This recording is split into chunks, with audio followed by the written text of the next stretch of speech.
I'll never forget getting into my brother's car. He picked me up from the hospital. Carried me out of the hospital. I was just like a sobbing mess. And sitting in the passenger seat, and it was mid-morning, and he started the car and he looked over at me and he said, "You know, Eddie, the lessons that were imparted to you fighting like you do on the marathon course are the kind of things that you're going to need to employ to get you through what you're gonna have to get through." And I'll never forget it because it couldn't have been more true.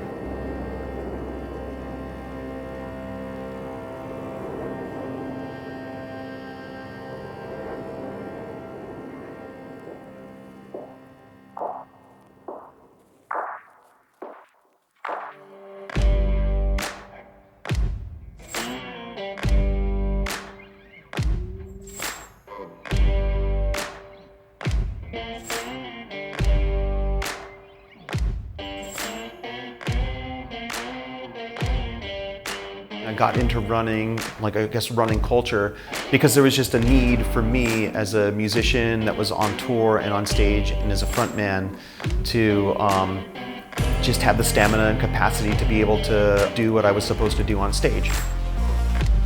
Iggy Pop, that's it. Yeah, the street walking cheetah with a heart full of napalm. That's me essentially, you know? It's like I like to think of myself as that.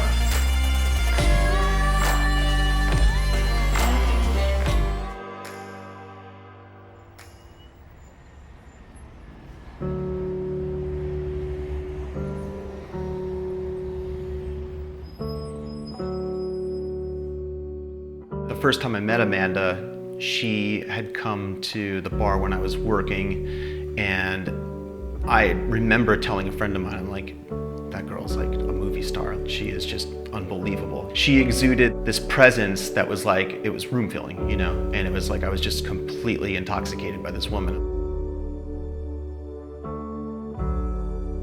I lost Amanda in June of last year, 2019, as a result of a really tragic traffic accident.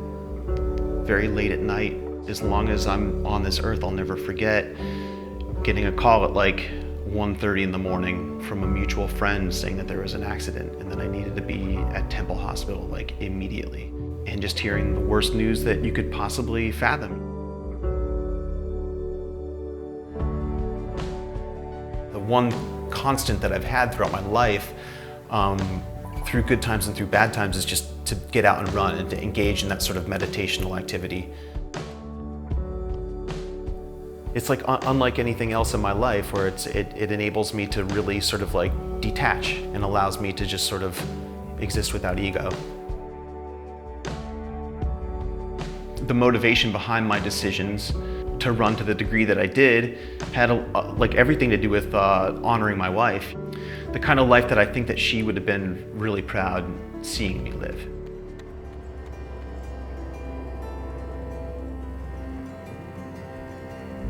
Amanda was the kind of person that really believed in me and supported and condoned my running more so than I even did at a lot of points in my life.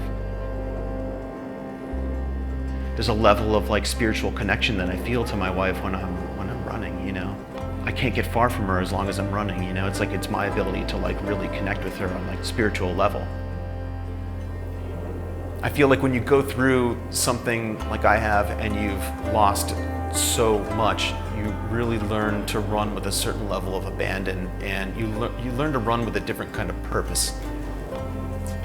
The embrace that I felt from the community, like running community, or the musicians that I know, or people from like the nightlife sort of community here in Philadelphia, I felt like a very warm embrace, and I never quite felt like alone while I was going through this, you know. And I think that like when you actually get some sort of like cognition of community that really drives it home and lets you know that you're not alone, and that there are people out there that love you and care for you. It's truly like an epiphany. It's an awakening of sorts, and that I think is like a large silver lining when you're talking about loss.